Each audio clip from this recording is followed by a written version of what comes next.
ओम शांति। एक महिला किसी मेडिकल स्टोर से कुछ दवाइयाँ खरीदती है क्योंकि उसकी जो बेटी है बहुत बीमार है, बुखार चल रहा है, तेज बुखार। तो किसी दुकान से वो दवाइयाँ लेती है और जल्दी जल्दी बाहर आती है और अपनी कार खोलने की कोशिश करती है, परंतु पाती है कि उसने कार की चाबी अंदर ही रख दी है और कार लॉक हो गई है। तो उसे बहुत चिंता होती है, अब क्या करे।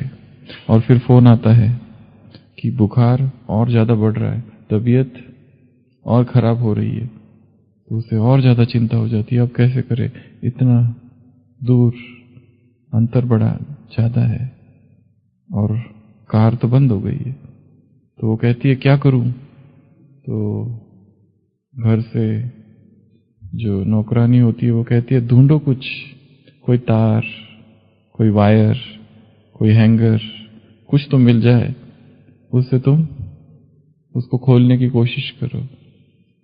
तो वो ढूंढती है यहाँ वहां और उसको एक तार मिलता है, पर उसे ये नहीं समझ में आता है इसको खोलूं कैसे। उसने ऐसे काम कभी किए नहीं थे और फिर भगवान से प्रार्थना करती है, हे प्रभु कुछ तो मदद कर, कुछ तो कर और जल्दी कर जो भी करना है। और थोड़ी देर में मोटरसाइकिल लेकर एक बड़ा ही खूंखार सा व्यक्ति वहां आता है, गाड़ी रोकता है, पूछता है क्या हुआ। वो कहती है कि मेरी कार नहीं खुल रही, चाबी अंदर रह गई है। तो उसके हाथ में वो तार होता है, वो कहता है मुझे दो, और वो फटाफट खोलता है उसको और कार खुल जाती है। तो वो कहती है कि आपका बहुत बहुत बहुत धन्यवाद, आप जैसे अच्छे व्यक्ति इस दुनिया में आजकल कहाँ है। और वो भगवान को भी धन्यवाद कहती है, हे प्रभु तेरा लाख लाख शुक्रिया कि आपने ऐसे मौके पर इस ऐसे नेक इंसान को भेज दिया, भले मानुस को। वो कहता है मैं नेक भी कुछ नहीं हूं, मैं अभी जेल से आ रहा हूं, आधे घंटे पहले जेल से छूटा हूं और मेरा काम है कारों को चुराना। तो वो कहती है भगवान को, भगवान तेरा और ही ज्यादा धन्यवाद, तूने ऐसे पेशेवर प्रोफेशनल व्यक्ति को भेजा मेरी मदद के लिए। तो उसकी याद से उसकी मदद आती है। गॉड की याद से क्या हो जाएगा, सब कुछ गुड हो जाएगा और गुड हो जाएगा, गुड बन जाओगे। तो गॉड की याद, एक साधारण सा व्यक्ति जो शायद भगवान को न जानता है, वो भी जब भगवान को सच्चे दिल से याद करता है तो ऊपर से कहीं ना कहीं से मदद तो आती ही है जरूर। तो वो आत्माएं जिन्होंने भगवान को जान लिया, पा लिया, समझ लिया, जो भगवान से मिलती है, भगवान से बातें करती है, भगवान को जिन्होंने कई वो बार देखा है, ऐसी आत्माएं जब उस परमात्मा को पुकारेगी तो क्या वो नहीं आएगा। तो कल सुबह की जो अव्यक्त वाणी थी उसकी आज हम थोड़ी सी चर्चा करेंगे, उसमें भी जो दूसरा भाग है जिसमें क्या कहा बाबा ने कि दुनिया वालों की कौन सी मॉर्निंग है, गुड मॉर्निंग, और तुम्हारी कौन सी मॉर्निंग है, गोल्डन। तुम्हारी कौन सी मॉर्निंग है, गॉडली मॉर्निंग है। क्यों गॉडली मॉर्निंग है, क्योंकि रात भी गॉड के साथ, सुबह भी गॉड के साथ। तो तुम्हारी गॉडली मॉर्निंग, गॉडली इवनिंग और गॉडली नाइट। और गॉड की याद में रहोगे तो सब कुछ क्या हो जाएगा, गुड हो जाएगा। तो एक गॉड की याद में रहना। इस ब्राह्मण जीवन का पुरुषार्थ ही है याद। इस ब्राह्मण जीवन का सबसे बड़ा पुण्य है याद और सबसे बड़ा पाप है विस्मृति। सबसे बड़ा पाप कौन सा है? विस्मृति, भूले हुए रहना। और जो याद में है सबसे ज्यादा शक्ति जमा कर रहा है। इसके लिए सूक्ष्म याद की निरंतर धारा अंदर बहती रहे। और याद कैसी हो, ये हमेशा से ही प्रश्न पूछा गया है। कैसे याद करें, किस रीति से याद करें, किस विधि से याद करें।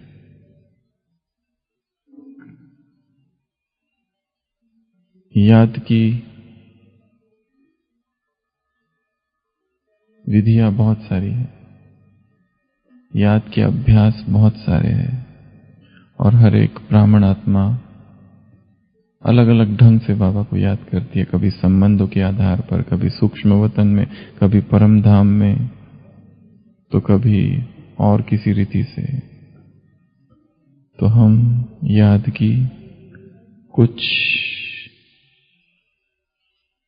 विधियां देखेंगे। एक याद का रूप है, उसको देखना। याद की एक विधि क्या है? केवल देखना, उस ज्योतिर्मयी परमात्मा को देखते रहना, और कुछ नहीं करना, केवल देखना। ज्योति बिंदु शिव बाबा, और मैं आत्मा उसे देख रही हूं। क्यों देख रही हूं? क्योंकि उससे अधिक सुंदर इस संसार में और कोई नहीं। वो सत्य है और वही शिवम और वही सुंदरम। उसको देखते रहना। और कैसे देखते रहना? स्थिर होकर देखते रहना। एक है याद में इतना खो जाना कि शरीर स्थिर हो जाए। दूसरा है पहले शरीर को स्थिर कर देना, फिर याद में खो जाना। कई सारे धर्मों में जो ध्यान की पद्धति है, उसमें सबसे पहले शरीर को स्थिर करने की विधियां बताई है। शरीर को स्थिर करना अर्थात एक आसन में स्थिर कर देना। और जैसे ही एक आसन में स्थिर किया जाता है शरीर को, संवेदनाएं चालू हो जाती है। खुजली, मच्छर, मुंह में पानी, जबान की हलचल, इधर उधर या इधर उधर देखना, कौन आया कौन नहीं आया।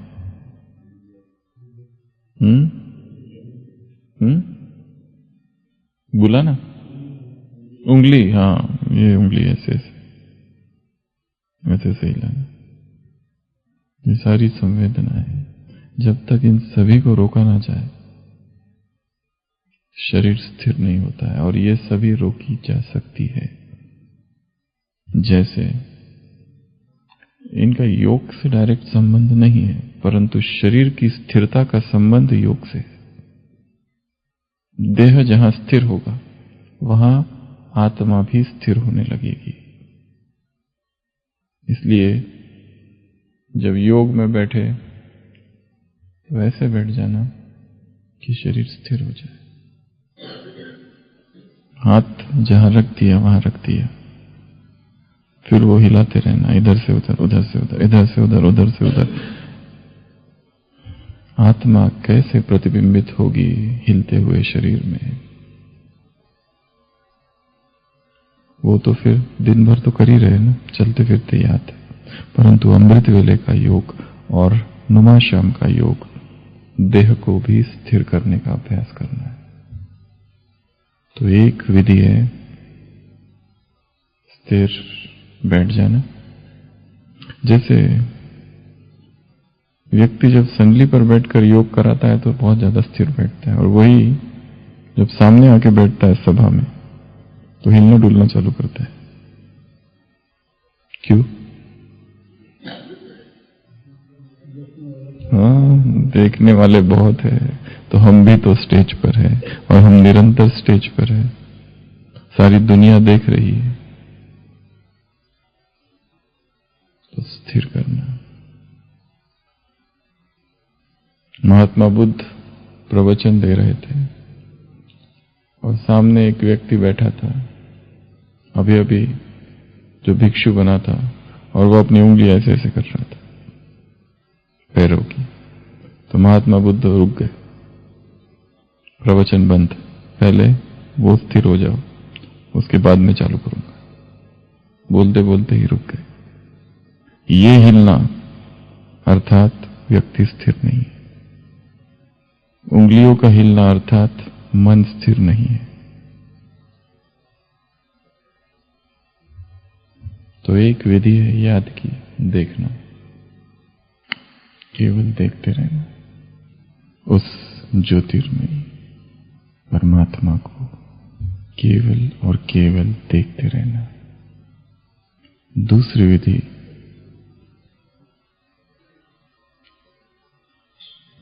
बात करना,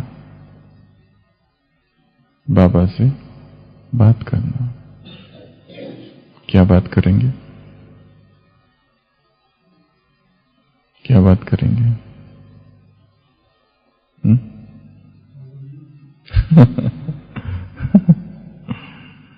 उसे वो सारी चीजें बताना जो हमने आज तक किसी भी देहधारी को नहीं बताई या बताने से कतराते हैं, और उससे कुछ भी छिपा नहीं है, परंतु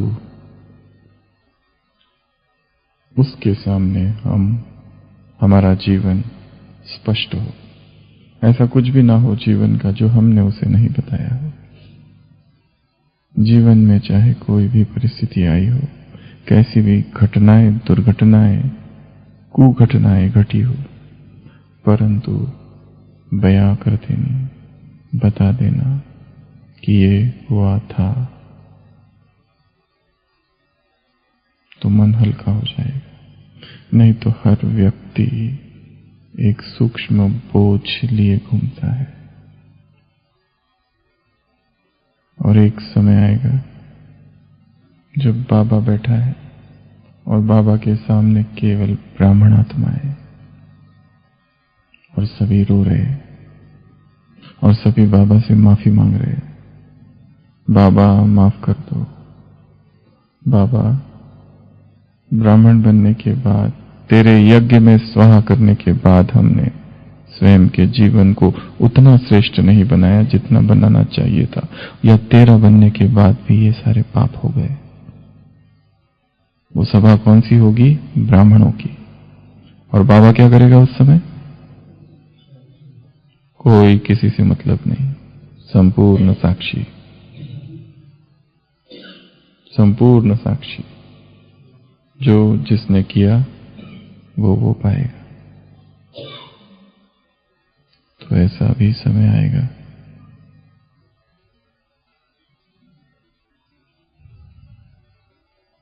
तो बाप से बात करनी, उसे दिल का हाल सुनाना, और हर आत्मा एक गिल्ट कॉन्शियसनेस के साथ जीती है, एक अपराध भाव। किसी का ज्यादा है, किसी का छोटा है, किसी का पाप छोटा है पर अपराध भाव बड़ा है, किसी का पाप बहुत बड़ा है परंतु अपराध भाव बहुत छोटा है, पर वो है जरूर और छिपा है। इसलिए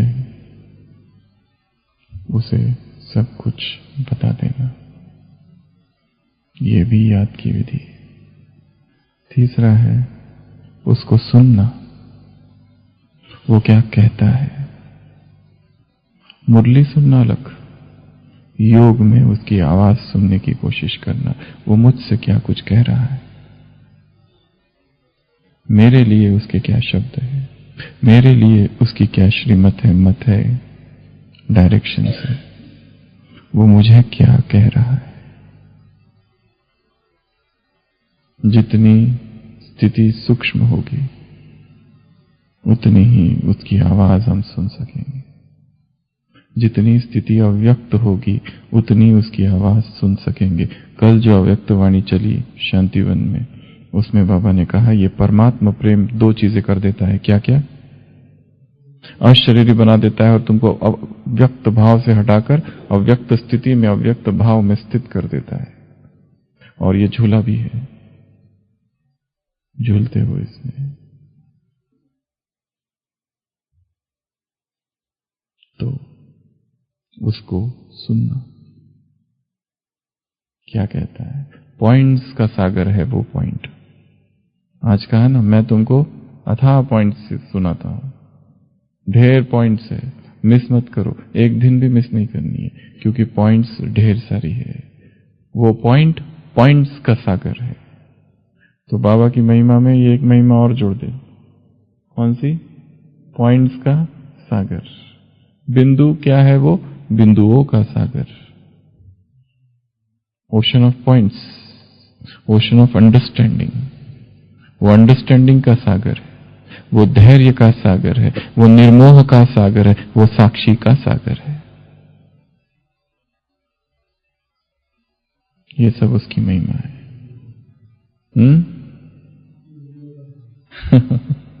मुरलियों का सागर। तो उसको सुनना। फोर्थ, उसको फील करना। कितनी गहराई से उसको हम फील कर रहे हैं, उसके प्रेजेंस को, उसके अस्तित्व को, उसका वो वजूद।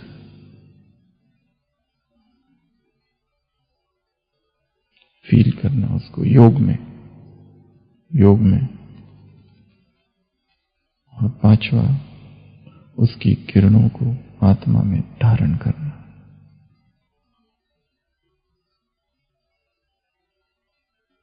इस तरह से योग में पांचवी बातें करनी है। बात करना है, सुनना है, देखना है, फील करना है, और उसकी किरणों को, उसकी शक्तियों को स्वयं की आत्मा में ग्रहण करना है, धारण करना है। वो यदि प्रेम का सागर है तो मैं आत्मा उसके सम्मुख बैठी हूं और प्रेम की सारी किरणें मुझ आत्मा में समाई। वो यदि मौन का सागर है तो उस मौन के सागर से मौन की किरणें मुझ में समा रही है। उसकी नई नई महिमा गाना रोज। एक ही प्रकार की महिमा नहीं, नई नई महिमा, उसके नए नए रूपों को समझना।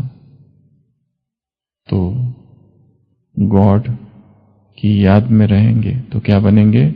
गुड।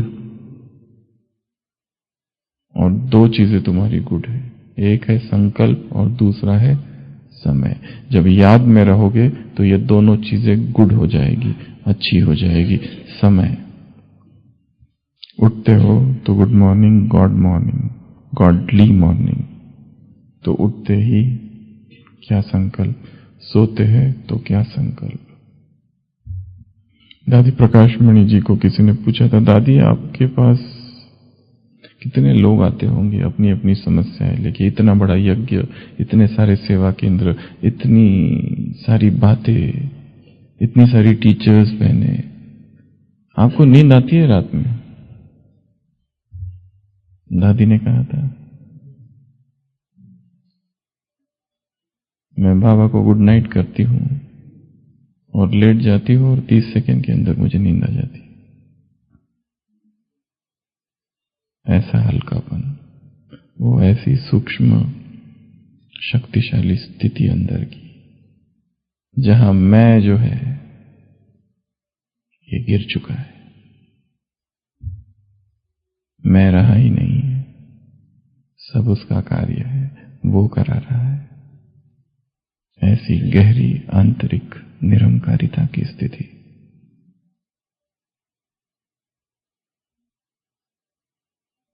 तो हर समय गुड, हर समय गॉड के साथ, और हर संकल्प गॉड के साथ और गुड।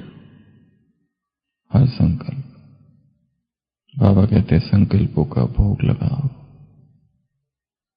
तो ये संडे की मुरली में एक बात थी। दूसरी बात, झंडा लहराया तो क्या कहा? गीत के ऊपर बाबा ने कहा, क्या कहा? कौन सा गीत बजता है? तो बाप कहते हैं बच्चों का झंडा ऊंच महान। कौन सा झंडा बाप दादा देखना चाहते हैं?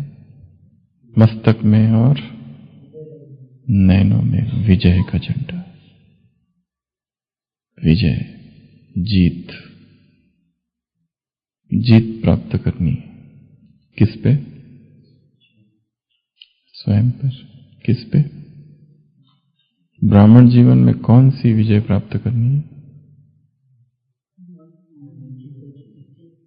ब्राह्मण जीवन में 7 प्रकार की विक्ट्री है, 7 टाइप ऑफ विक्ट्रीज।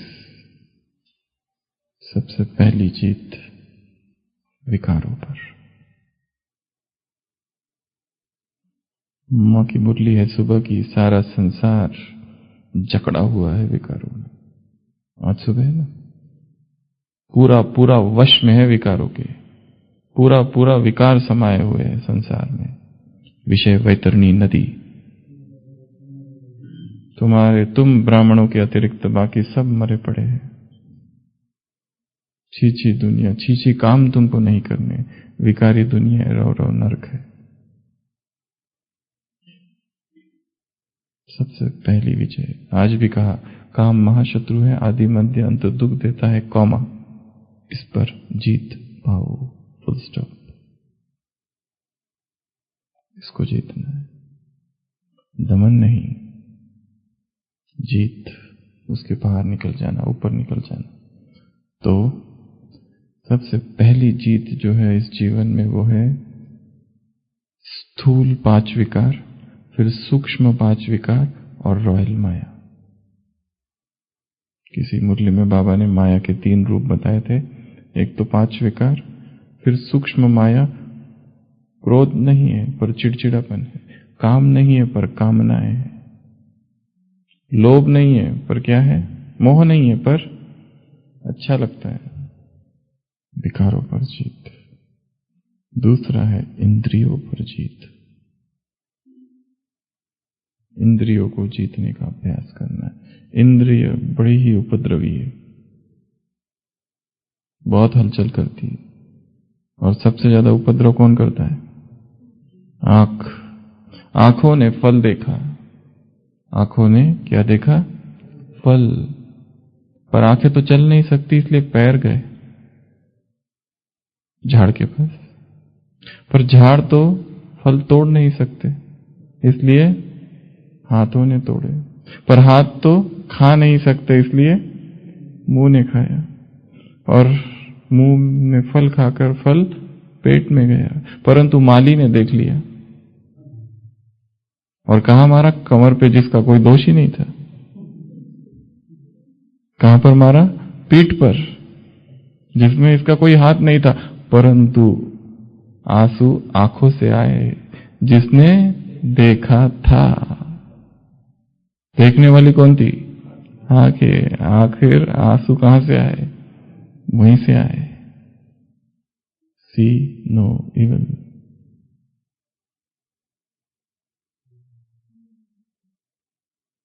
आज की मुरली तो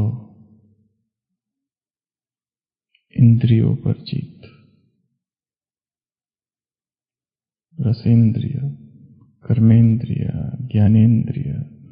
इस संसार में सबसे शक्तिशाली वही है जिसने इंद्रियों को जीता है। अपनी इंद्रियों को जीतना, आंखों को, कान को, नाक को, इस त्वचा को, जिह्वा को।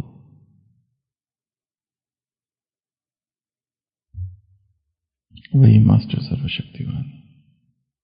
और जो इनके अधीन है वो शक्तिशाली नहीं। तो दूसरी विजय है इंद्रियों पर विजय। तीसरी विजय है व्यर्थ और नकारात्मकता पर, वेस्ट और नेगेटिव। यदि हम अपने ही विचारों को देखें 24 घंटे, कितने उसमें व्यर्थ है और कितने उसमें नेगेटिव है। कितने विचार है वो केवल अतीत की यादों में बिता रहे हैं। एक द्वंद्व की अवस्था में हर मनुष्य। एक मन कहता है ये करूं, दूसरा कहता है नहीं। आंतरिक द्वंद्व है। उसे पता है श्रीमत ये है, परंतु फिर भी नहीं कर पाता है फॉलो उस श्रीमत को। द्वंद्व है। एक कदम पुरुषार्थ में आगे बढ़ता है तो एक कदम पीछे भी बढ़ता है। एक कदम आगे, एक कदम पीछे, एक कदम आगे, एक कदम पीछे। इसी का बैलेंस चालू है इतने सालों से। इसलिए जहां 10 साल पहले था आज भी वही है, क्योंकि कदम तो आगे बढ़ा परंतु फिर कोई पाप कर लिया और एक कदम पीछे। एक कदम आगे बढ़ाया फिर एक कदम पीछे। बटा है, दो नाव में पैर है, चिर जाएगा। जैसे ऊपर की बर्थ पर बैठा हुआ व्यक्ति अचानक उठता है, रात को ट्रेन चालू है, नीचे की बर्थ पर जो व्यक्ति बैठा है उसको पूछता है आप कहां जा रहे हो? नीचे वाला कहता है मैं चेन्नई जा रहा हूं। ऊपर का व्यक्ति कहता है विज्ञान भी अद्भुत है, मैं दिल्ली जा रहा हूं। विज्ञान का चमत्कार को देखो कि नीचे की बर्थ चेन्नई जा रही है और मैं जो ऊपर बैठा हूं मैं दिल्ली जा रहा हूं और आराम से सो जाता है।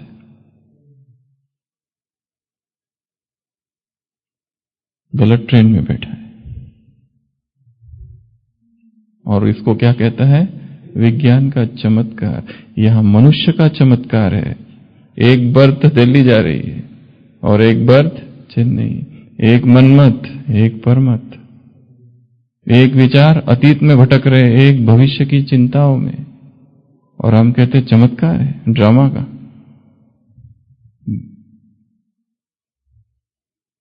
पर कहीं वो मैं तो नहीं जो ऊपर बैठा है, और ट्रेन ही गलत है।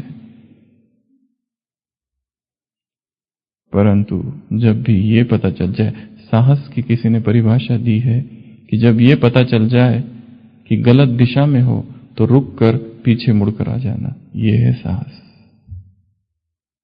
गलती हो रही है, साहस की परिभाषा क्या है? यहां जाना था, उधर चले गए, अब वहां रुक के पलट के वापस यहां आ जाना, ये है साहस। जिस ट्रेन में मैं बैठा हूं कहीं वो गलत तो नहीं, ये स्वयं की चेकिंग। तो तीसरी विजय है व्यर्थ पर और निगेटिव पर। कारण क्या है? स्रोत क्या है? कहां से उगम हो रहे हैं? उगम स्थान कौन सा है नेगेटिव का? क्यों ऐसा होता है कि किसी व्यक्ति को देखकर अचानक उसके प्रति नेगेटिव ही नेगेटिव चलता है? सब कुछ करने के बाद भी पॉजिटिव नहीं चलता, क्यों? नेगेटिव का सोर्स क्या है? क्या है? नेगेटिव कहां से आता है? वो छोड़कर क्यों नेगेटिव? नेगेटिविटी के कारण क्या है जीवन में?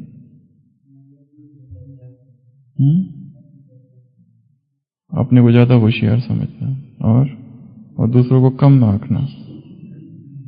इसको कहते हैं श्रेष्ठता ग्रंथि, superiority complex, holier than thou attitude. मैं तुमसे ज्यादा पवित्र हूं, ये भाव।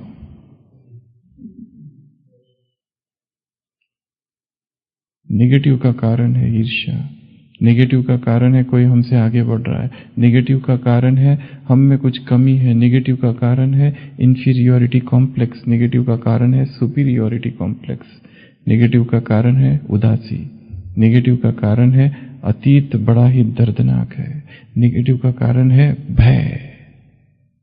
अंदर भय है, भय, अज्ञात से भय समाये हुए।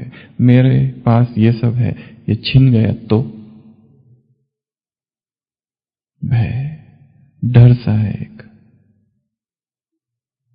और हमारे अंदर बहुत सारे डर है, सूक्ष्म डर, विज्ञान में, मेडिकल साइंसेस में father of psycho analysis Sigmund Freud, उसके पास यदि कोई रोगी आता था तो वो जो कुछ कहता था, कहता ये सब झूठे है, तुम्हारी बीमारी, मुझे तुम अपने स्वप्न बताओ क्या है। केवल स्वप्न, जो उसके स्वप्न होंगे गहरे से गहरे, वहां वो व्यक्ति छिपा हुआ है। बाहर कुछ भी कहे वो मैं नहीं मानता, क्योंकि वो सब दिखा हुआ है। व्यक्ति अपने पिताजी के पैर पड़ रहा है और अंदर उसे मारने की विचार है।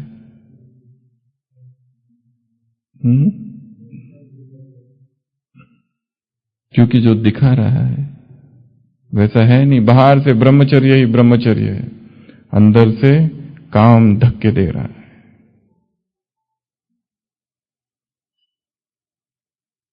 ऊपर से कुछ है, अंदर से कुछ है। पर स्वप्न को अभी तक धोखा देना वो सीखा नहीं है। स्वप्नों को अभी तक उसने धोखा नहीं दिया है। तो कहां समाया हुआ है नेगेटिव और कहां समाया हुआ है व्यर्थ, उसकी खोज करनी है स्वयं के अंदर। बड़ी गहरी खोज है पर करनी पड़ेगी। हम स्वयं को नहीं देख पाते। जिस दिन देख पाएंगे, धीरे धीरे खुद को समझ पाएंगे और सारी यात्रा आंतरिक है। अपने आप को सूक्ष्म गांठों से, ग्रंथियों से मुक्त कर पाएंगे। शायद हमारी जो विधि है वो गलत है। जैसे महात्मा बुद्ध एक बार सभा में आते हैं, एक रुमाल साथ में लाते हैं और उस रुमाल में गांठें बांधना चालू करते हैं बहुत सारी, और पूछते हैं पहला जो रुमाल था और इस रुमाल में क्या अंतर है। कोई कहता है पहला जो था उसमें गांठें नहीं थी, अब इसमें बहुत सारी गांठें, परंतु रुमाल तो रुमाल ही है, रुमाल अब भी वही है, परंतु अंतर है। तो दूसरा प्रश्न पूछते हैं अभी इसको पहले जैसा कैसे बनाया जाए। क्या करना पड़ेगा? गांठें खोलनी पड़ेंगी। कैसे खींचेंगे उसको तो खुलेगी क्या? और पक्की होगी। जिस विधि से गांठें बांधी गई उसी तरह से एक एक गांठ को खोलना पड़ेगा। एक एक गांठ, एक एक कॉम्प्लेक्स, एक एक ग्रंथि, एक एक संस्कार जिस तरह से तैयार हुआ है उसी विधि से उसको रिवर्स करना पड़ेगा। ये कर नहीं होगा कि हम उसको खींचो तो और मजबूत होते जाएगा, और हम शायद खींचने का ही पुरुषार्थ, भरसक पुरुषार्थ बड़े ही उमंग उत्साह से कर रहे हैं, पर गांठें और ही गहरी हो रही है। इसके लिए ग्रंथियों को समझना है, ये जो भय है इसको समझना है, फियर। तो ये तीसरी विजय। चौथी विजय है अपनी कमजोरियों पर विजय। ये कमजोरियां विकार नहीं है परंतु कमजोरी है। कोई तो एक कमी है, कोई ना कोई एक ऐसी सूक्ष्म वीकनेस है, फ्लॉ है, और लंबे समय से चल रही है एक ही कमजोरी।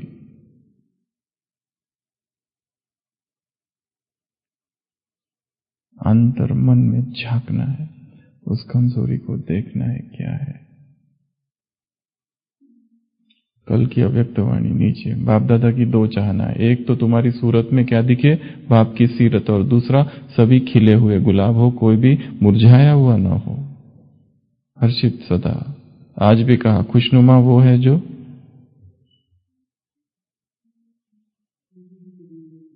खुशी की किरणें कि सूरज।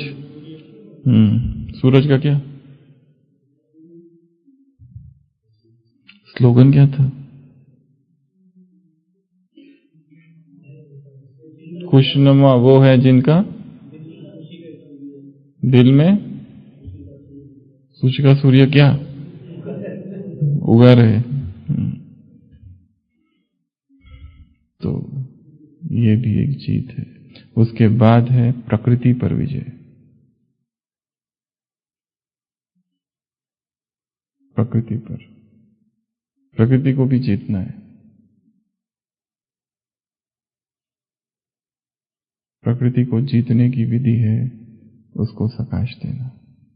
प्रकृति को जीतने की विधि है उसके प्रति कंप्लेंट ना करना, ठंड बहुत है, ये बहुत है, वो बहुत है, ऐसा बहुत है, वैसा बहुत है। जो है वो उसे स्वीकार कर लेना। मिलिट्री में नियम होता है, there is not to reason why, there is but to do and die. ये मत पूछो क्या, क्यों, कैसे, कब, कहां, बोला है वो करो बस। There is not to reason why, there is but to do and die. करो और मरो बस। प्रश्न नहीं पूछना, ये क्यों, वो क्यों, ऐसा क्यों, वैसा क्यों। हम भी कौन है? रूहानी आर्मी। सुप्रीम कमांडर वो है। बस बोल दिया सो बोल दिया, दैट्स इट। अब ये प्रश्न नहीं पूछते रहो।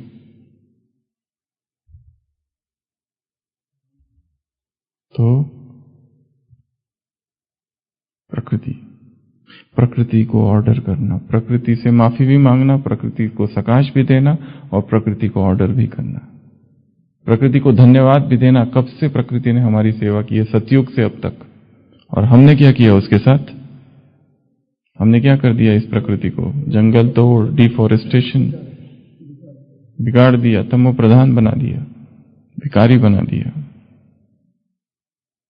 प्रकृति पर भी जीत पानी है। उसके बाद आत्माओं के हृदयों पर जीत पानी, ये भी एक जीत है। कौन सी जीत?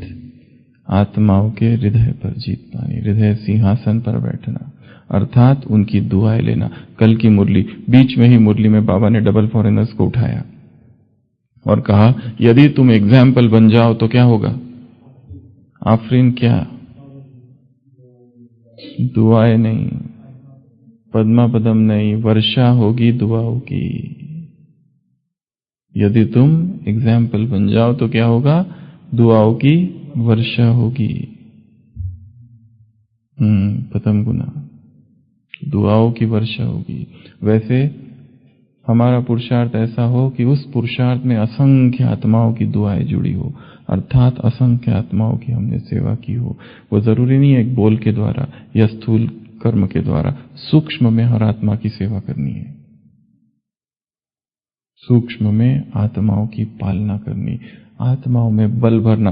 कल की ही मुरली बाबा ने उदाहरण दिया ब्रह्मा का, साइलेंस की शक्ति की सकाश, साइलेंस की शक्ति का सहयोग। जैसे ब्रह्मा बाप ने दूर कोई आत्मा जिसका हिसाब किताब है या शारीरिक बीमारी है, सवेरे सवेरे रात रात जाग कर उस आत्मा को सकाश दी। और सबसे बड़ा उदाहरण 1968 विश्व किशोर भाऊ मुंबई में बीमार है, बाबा इधर मधुबन में बैठकर रात भर जागते हुए सकाश दे रहे।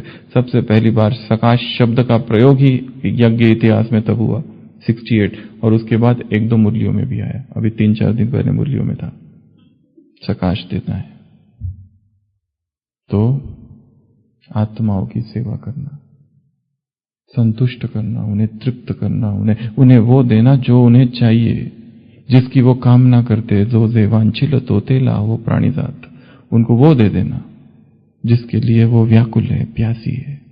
और सबसे बड़ी व्याकुलता और प्यास है सुख की, खुशी की, वही नहीं है, बाकी सब है उनके पास। और विकारों से जो खुशी उनको प्राप्त होती है वो अल्पकालीन है, तुरंत फ्रस्ट्रेशन में कन्वर्ट होने वाली है। इसलिए उन्हें प्यास खुशी की है, वही दे देना। तो और अंतिम विजय कौन सी, अब ये बताओ, 7वें नंबर की।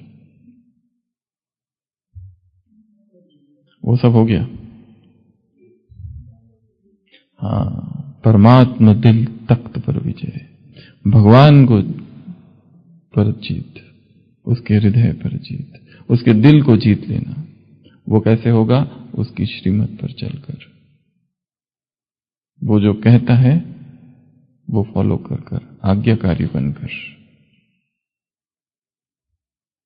तो ये 7 प्रकार की जीत। तो झंडा लहराया गया शिवरात्रि में, तो बाबा गीत बजा, तो बाबा ने कहा बच्चों का झंडा ऊंच महान, और ये जो झंडा है कहाँ लहरा है? मस्तक में और नैनों में विजय का झंडा लहरा है। तो सबसे पहली विजय बताई, विकारों पर विजय, फिर व्यर्थ और नेगेटिव पर विजय, इंद्रियों पर विजय, अपनी कमजोरियों पर विजय, प्रकृति पर विजय, दूसरी आत्माओं के हृदय पर विजय और परमात्मा हृदय पर विजय, ये विजय है। और फिर एक दूसरी बात भी बीच में है, जो बाबा ने कहा बर्थडे। ये बर्थडे कैसा है? इस बर्थडे की विशेषता है, बताओ क्या क्या है? ये तो एक ही डेट पर है, डेट एक है, परंतु उधर डेट एक होती है पर वर्ष एक नहीं हो सकता, इधर दोनों एक ही है। एक दूसरा, वहां आत्मा आत्माओं का, ये आत्मा परमात्मा का है। और एक इस वो हो गया पहला पॉइंट में, हाँ, इसको शिव जयंती और शिवरात्रि भी कहते हैं। और ये इसका जो कर्तव्य का यादगार भक्ति मार्ग में है। तुम्हारे जो श्रेष्ठ कर्तव्य है वो भक्त अभी तक मना रहे हैं। वहां पर एक व्यक्ति दूसरे व्यक्ति का बर्थडे मनाता है, यहां तुम्हारा बर्थडे सारी दुनिया मना रही है। वहां बर्थडे पे क्या बनता है? तो ये केवल संगम पर ही सेलिब्रेट होता है और कहीं सेलिब्रेट नहीं होता है। तो ये तीन बातें मुख्य थी। मुख्य मुरली तो बाद में रिवाइज करेंगे कल, पर ये तीन बातें जिसमें हमने सबसे पहली बात बताई गॉड की याद। तो क्या बनेंगे? गुड। तो अपने याद के चार्ट को बढ़ाना है। विकारों को जीतने के लिए बहुत चिंतन किया, विकारों को जीतने के लिए बहुत मनन किया, बहुत पढ़ाई की, परंतु फिर भी नहीं जीत पा रहे क्योंकि योग की कमी है। बाकी सब है, परंतु जब तक योग नहीं, विकार पर जीत